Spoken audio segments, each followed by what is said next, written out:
I think it really just comes down to being genuine. So people are looking for authenticity today. So I think the way to do it is first and foremost is your marketing has to be authentic. The most important thing is adding value to people. Instead of creating content online that is just trying to sell to people, you have to be providing value first. You are listening to the Sales Journeyman Podcast, the podcast to help sales professionals and entrepreneurs achieve their goals and impact their industry. Ladies and gentlemen, you are listening to the Sales Journeyman Podcast. I am your host, Robert. Listen, if you are watching this on YouTube, you need to like this video, subscribe, and share it with all of your friends, because how else are they going to get this sweet, sweet marketing, sales goodness? So please do that. Today, we are joined by a special guest, David Griffin.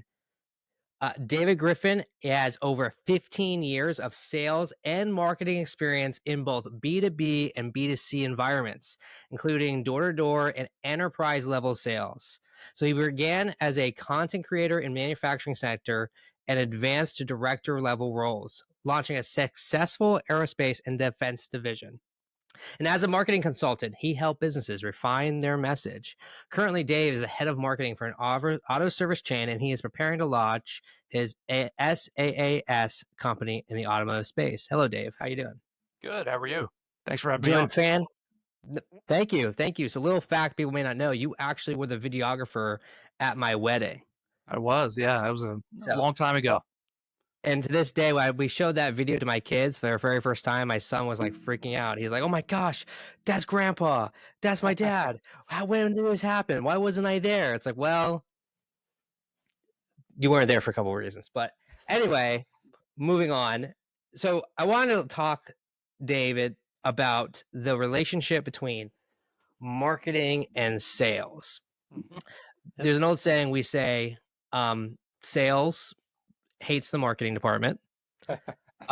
Because the marketing's advertisements never really correspond or correlate to the sales. Marketing hates finance because finance never approves the creative ideas they have. Finance loves sales, but it's kind of like that high school kid who has a crush on a cute girl. She never gives them any attention because sales only loves themselves. But no matter who you are, everyone hates HR. So, So true. So true.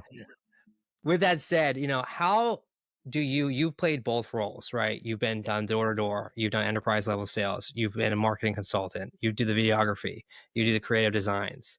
Mhm. How have you learned to really connect your marketing message from getting leads and exposing brand to really connecting that to the sales process to bring it all the way from capturing the lead to the close? Can you talk about that? Yeah, so it's quite a lot to unpack with that.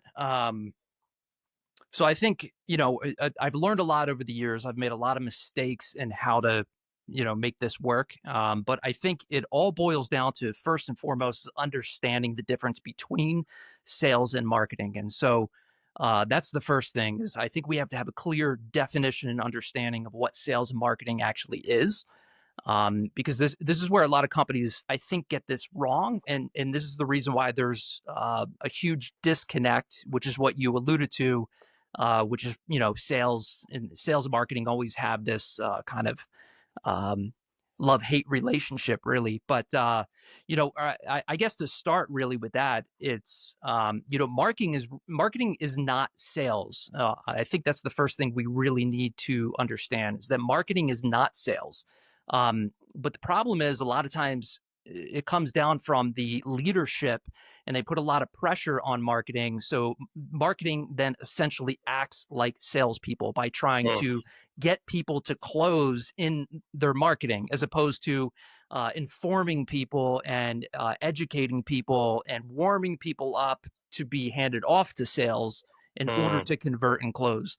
But I think maybe taking a step back even from that, really it comes down to understanding your ideal customer and really digging deep into who your customer avatar is. Once you can understand that, then you can really start building the pieces to the puzzle. So, Yeah, I think I like what you kind of said there. Marketing isn't sales.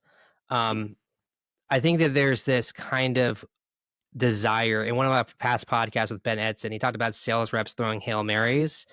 And I think marketing needs to kind of know who they are and what their lane is, right? For my definition of Right. marketing, marketing's main job is twofold: exposure of brand, but even more primarily, in my sense, generating leads, getting people warmed up and interested enough to create inbound leads and passing it on to that sales process. And Right. I think you can maybe agree with this on the flip side. I think sales reps make a mistake is that when they get that inbound lead, they become a waiter and they stop becoming a salesperson. Right. They think that this order is in the bag and they're going to do that. So, talk a little bit about so you understand, marketing, you know, brand building, lead generation. Sales takes it from discovery to value proposition to close. What have you learned though from being both a sale from I'll phrase it like this. What have you learned from sales that you were able to take into marketing to make you a better marketer? And what could you learn from marketing that you think has aided you as a salesperson? Yeah, it's a great question. I think one of the things I've learned being in sales is I think the number one thing that I learned in sales is the fact that people don't buy off of logic. People buy emotionally, and so Mm. when you're trying to, when you're selling to a customer, you have to make sure that you're appealing to the emotional side of the person's brain, right? Yes. People buy on emotion and they justify with logic, and so that's the first thing. So just understanding that concept really revolutionized how I sold, Mm, and I shifted how I approached people. Now taking that into marketing and realizing, there's a lot of overlap there because marketing is the same way. Is you're speaking to a person's pain points and you're providing the end result and the solutions to them to show them how your product or service is going to get them to that desired state, right? And so the way that you do that is the same way. It's not by taking all of the features and benefits of your product or service and giving that to the person. Not to say that features and benefits aren't important, but mhm. you want to speak to the emotional side, and so there's a lot that goes into that as well. So as far as engaging people through stories, and there's a whole host of things there, but I would say those are the two things that I really learned, and there's some crossover there. Is learning to speak to people first to the emotional side of the brain, and then using features and benefits to justify their purchases with logic, so that they don't have buyer's remorse. Okay. I think I agree 100% with what you're saying. Um, I have a tendency, and especially when I first got into sales, was just to lay out all of, like, every little detail about my product or service, right? Right. Like, it has this feature and this feature and this feature, and I never understood why I wasn't closing any deals because I thought product knowledge was so important, and product knowledge is important to a Yeah. point. Yep. But I think even better is relationships and building that relationship in that sales process of getting to know someone and really, really digging down into that discovery, and I think marketing can give such a great um, aid to that, in that this person is warmed up. They're already kind of interested. Now it's time to really settle down and really double down on discovery. You know what I Right. mean? Yeah, absolutely. For sure. Because I think even you can agree, like with door to door sales, right? So often you get that knock on the door and people are like, I'm not interested. So being that cold outreach, you kind of have to. But marketing really sets that apart. But I do have a question for you, Yeah. since you have marketing in so many different areas and you're such a skilled artist with your videography. Mhm. There are people who are listening to this who sell life insurance, super emotional, real estate, super emotional sale. But then there's maybe people out there that are selling car parts, and maybe that's not the most emotional. How do Right. you connect at emotional level with products that really kind of seem mundane? Yeah, that's a good question. So I think again, going back to the point that every purchase is made emotionally. So even something as small as a car part is purchased emotionally. And so, what would that emotion be for why somebody's purchasing a car part? Well, it could be a couple things.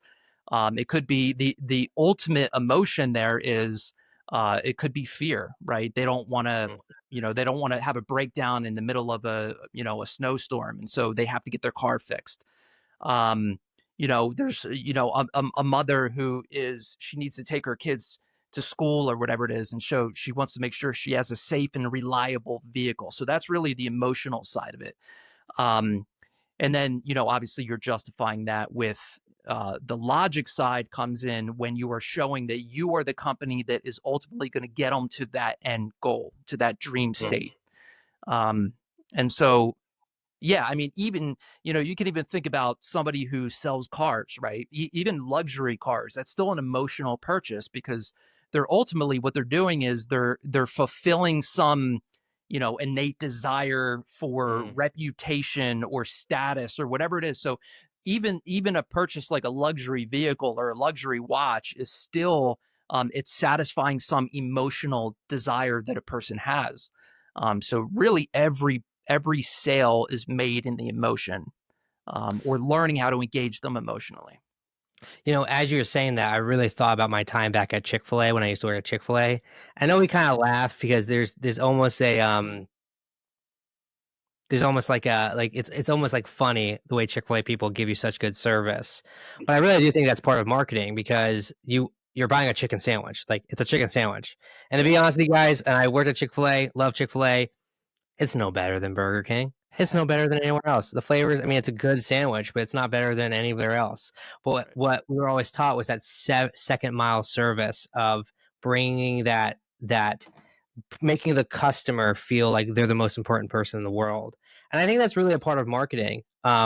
Because I was gonna my next question I want to get into ask you because I read your LinkedIn post. You have some phenomenal posts about branding, about marketing strategies, about tactics. A lot of what you talk about emotionally connecting with your customers. But I want to ask a question because I think being in the marketing space, it's like what is more important right now, like growing your brand or conversion based marketing? And I have a preference. I think conversion based marketing is what I would put my money into because I think you build your brand with every single decision you make. But I want to get your thoughts on that. Yeah, that's a good question. There's components of both that are important, but ultimately, I think one of the most overlooked things is building a brand. And going back to the Chick-fil-A example, so when you're talking about brand building, you're talking ultimately about customer experience. And Mm. so, this is often one of those overlooked components of a business that people don't really think about all that much. Is that your brand is ultimately the lasting impression you leave in a person's mind. And so, Oh if man, that's so good. yeah, so if your customer experience is bad, it doesn't matter. You can have the greatest conversion campaigns, but if you're making everybody mad when they come into your business, or you give them a bad experience, they're never going to come back to you. So both are equally as important. And so brand building ultimately is that it is focusing on how am I going to make the experience better for my customers, which ultimately is part of marketing. But when it comes to conversion based marketing, this alludes to my first point is that I think one of the mistakes that a lot of companies make is they assume that marketing is sales. And so what I mean by that is, um, we'll put it. Let me back up. I'll put it this way: what does a customer feel like if they know they're being sold? They do not like it. They don't like it, right? They have sales resistance, and so the job of a salesperson is to lower that sales resistance, to disarm them, to get them back in, out of that state of mind of being sold. So the problem with marketing is if you're always trying to market as if you're selling to them or you're trying to convert them through your marketing, Mm. you're doing the same thing. You're increasing that sales resistance in a person's mind, and they feel as though they're being sold. And people don't like that, right? So marketing's job is not to sell. Marketing's job is simply to get them engaged, to get them interested, so that sales can then come in and do their job. And so the way that you do that in marketing is through adding value to people. And there's many different ways and tactics you can use to get people engaged. But ultimately, that's the job of marketing. It's to one. provide them value.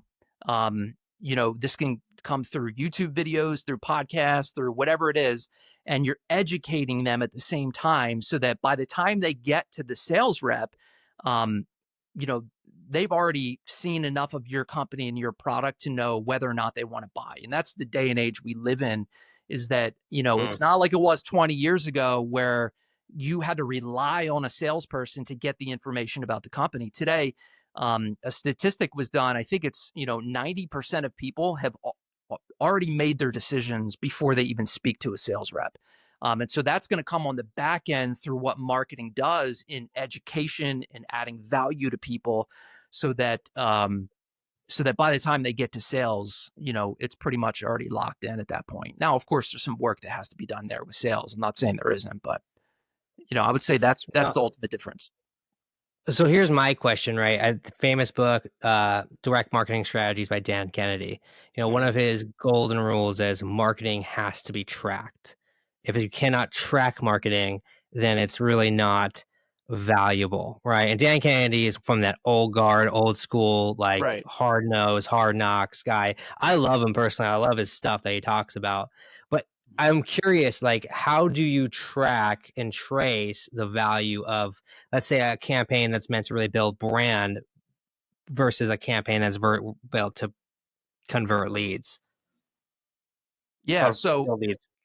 yeah, absolutely. So, um, of course, you have to track metrics, right? Mhm. The goal is always to, to track your attribution. You want to see, how much revenue is coming in versus how much you're spending on marketing. But the thing is, um, you know, a lot of those old tactics were based on buying behaviors 20, 30 years ago, but that's not the Mhm. way uh people buy today, right? So things get messy today.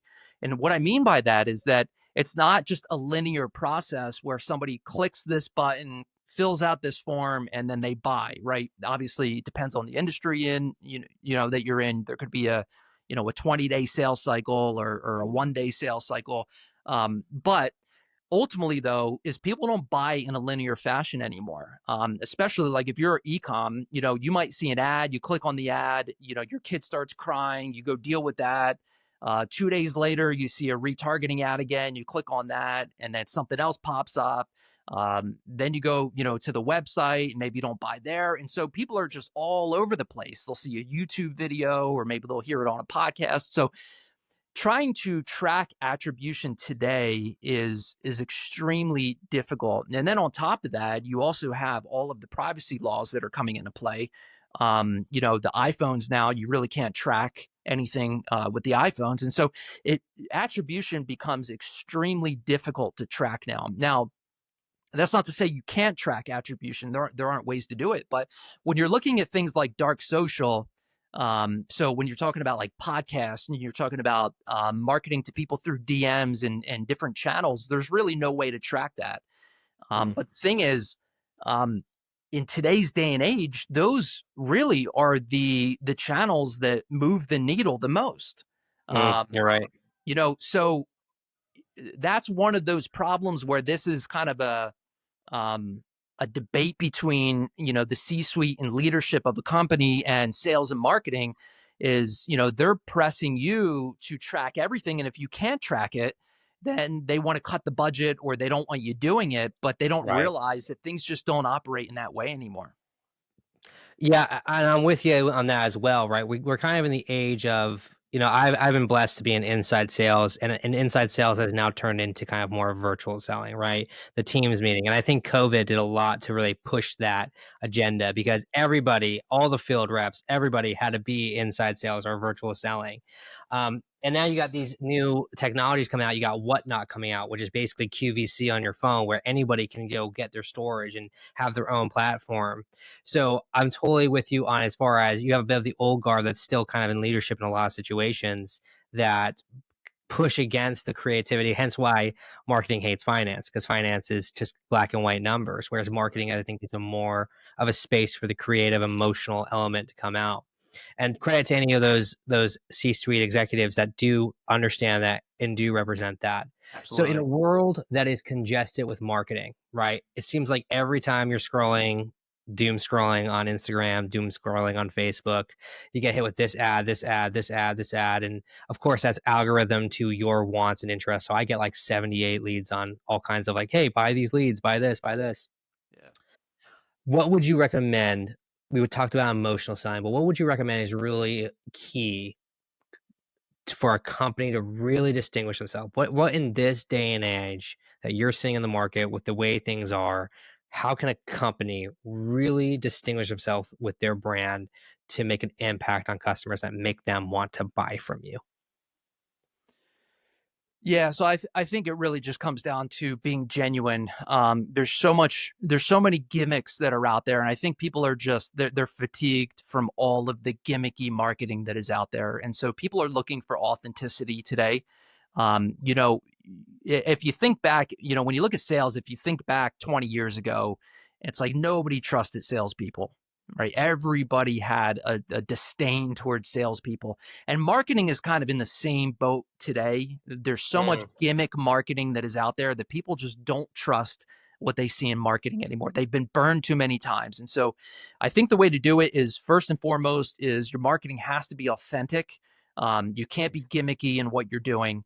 Um, Now that's not to say you can't like have hooks and things like that really pattern interrupt people's brains to get them to stop scrolling. But you have to make sure that you're truthful and authentic in what you're communicating. And the most important thing is adding value to people. mm, Instead of creating content online that is just trying to sell to people, you have to be providing value first. So mm. this is people are more likely to make a purchase from you if you've already benefited them in some way. And so if you can Right. add genuine value to a person, then they're more likely to come back to you and do business with you. So yeah, I would say those are really the three most important things today. And I love what you said about adding value. I think that's some that I think corresponds to a lot of things I've heard Alex Hormozy say. That's someone who I've been kind of following, who's kind of blown up after the last 2 years as a marketing entrepreneurial genius. Because you're right, like nobody wants someone who's constantly asking them for something, Right. right? It's like that guy in your family who's a musician who he's always like one breakout song away from that record label, and he's always asking you for like $500. Like, come on, man, like I Right. need it. And at first you give it to him because he's family, and then the second time you're like, oh, okay. And then the third time you give him $300, and then by the fourth time you're like, dude, just get the heck away from me. I don't want anything Right. to do with you. Yeah. So how can for salespeople who aren't necessarily in marketing, Mhm. what are ways that they can provide value upfront to whomever they are? Because we're not necessarily working on the same channels, right? Like we're cold calling, we're doing this. How can they really add value and lead with value, um, with the faith that that may produce something, for them in the future? Obviously, we're here. There's a reality in sales. You do need to make money. That's just a thing. You have to do it. You have kids, you have family, you have dreams, you have goals. But how can they do that? Yeah, it's a great question. For sure, it is a different dynamic in sales than it is for marketing, and hopefully, you have a good marketing team that can do a lot of that value. Okay. Um, so yeah, so the way that a salesperson is going to add value is going to be different than how marketing is going to add value. And so a salesperson is going to add value by solving a person's problems, because ultimately that's what sales is. Sales is solving your prospects' problems, and sometimes even the problems that they don't know that they even have. And so a good salesperson is going to be able to uncover those problems for them, um, build that gap in person's mind to show them why they need this solution and ultimately how this solution is going to solve those problems for them. So again, it's going to be different than marketing, whereas marketing is more of adding value through education. Sales is going to be more through adding value through being able to, um, in a skilled way, solve those problems for people, even the problems they didn't know that they had. Great. Great point. So I want to talk a little bit about you. Obviously, again, massive amount of experience, and you're kind of about to go on this entrepreneurial endeavor into an SaaS company for the automotive industry. What's driving you? Talk a little bit about SaaS for those of us who don't totally understand what SaaS is. Yeah, so SaaS, you would pronounce that as a SaaS. So it's a SaaS company. So basically, all that is software as a service. And so pretty Mm, much any software company is going to be a SaaS company. mm, Um, and so, yeah, I mean, pretty much just being in the automotive industry, as with any industry, you can see what challenges there are within that industry. And specifically in the industry that I'm in right now, I've seen a tremendous amount of um, opportunities that are there because of the amount of hurdles that I've had to overcome in this industry. And so one of those big hurdles is with CRMs and different software in this industry is very outdated. It's very mm, antiquated, and so there's a huge barrier to entry, which is why there's a lacking in this industry. Is because in the auto service industry, you have project. It's like a project management software essentially, where you're tracking all of the operations that come in, and then that data has to connect into a CRM. And this is where there's a disconnect in the industry. Is there's really no one good solution that connects into shop management software, and mm, so the software I'm developing is kind of bridging that gap and making it easier to really use a high quality CRM. And then on top of that, there's some booking software and some things in there um, that will increase the ROI for people. I think it's a great endeavor because a CRM really can make or break you as a sales rep or in any industry or any accounting, doing anything. Having the proper CRM really does make the difference. I've worked with some great CRMs and I've worked with some that really it's a grind and it's a struggle. Yeah. Even your efficiency as a cold caller, if you've got 7 clicks before you can make a call, that's going to be a problem, as with opposed to one click, one call, one close, and then move on. So I think that's really, really cool that you have that. And so talk to as someone who is now, again, you've worked in so many different experiences. You have such a versatile skill set. Talk to the people who are trying to start a business, kind of the same situation as you and someone like me. Like, talk to their what's pressing you forward right now, emotionally, and keeping you going when it gets hard, because it's a daunting task starting your own business. Mhm. Yeah, How do absolutely. you emotionally handle that? Um, I think the way that you're going to emotionally handle that is just through one is it's all going to come on the back end really. So how have you been able to handle issues in the past and overcome those issues? And it's really it's the character that is built through adversity. And so I think being able to overcome trials through adversity is really what builds that character and that perseverance to keep going.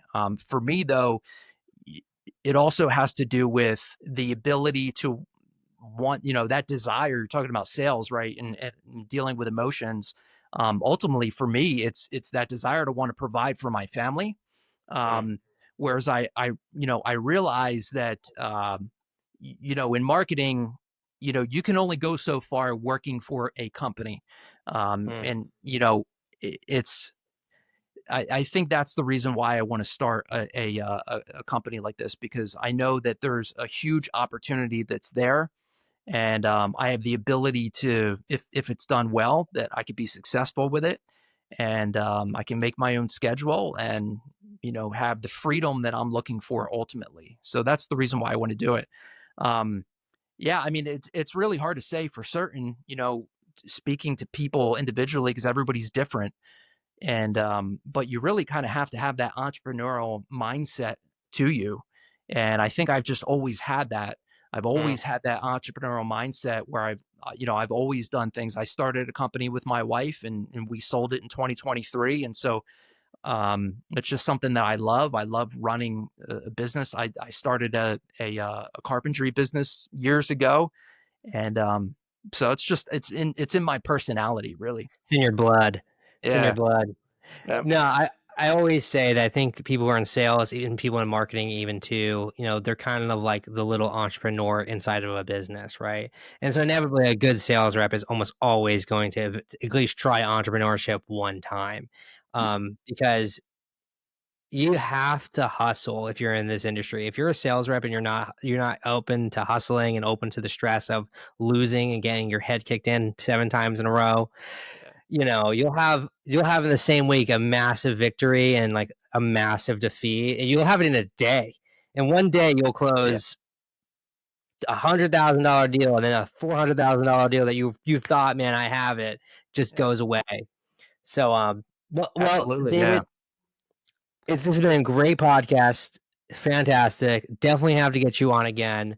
So, as you're starting this business, how can people who want to work with you, how can they contact you, and how can they get in touch with you and use your services or work for you if they want to work for you? Yeah. So right now, I'm still in the process of building this company, the SaaS company, and I should be launching it within a month. But if they Mm. want to get a hold of me, they can contact me through my LinkedIn page, which is at David Griffin 81. So that's my LinkedIn pages. So if you're looking for consulting or you're interested in this business that I'm talking about, feel free to reach out to me there. Yeah, let's get some pre-orders in here, guys. If you're listening to this, pre-order. Give them your money already. No, David, thank you so much, man. I really appreciate you being on here, man. Let me say this about David. David is the salt of the earth guy. I think you can tell that after this podcast. Once again, if you are listening or watching on YouTube, please like and subscribe. And until next time, keep selling. Thanks, Rob. Thank you for listening. Please like and subscribe. Also be sure to follow us on Facebook, Instagram, and TikTok. Until next time, keep selling.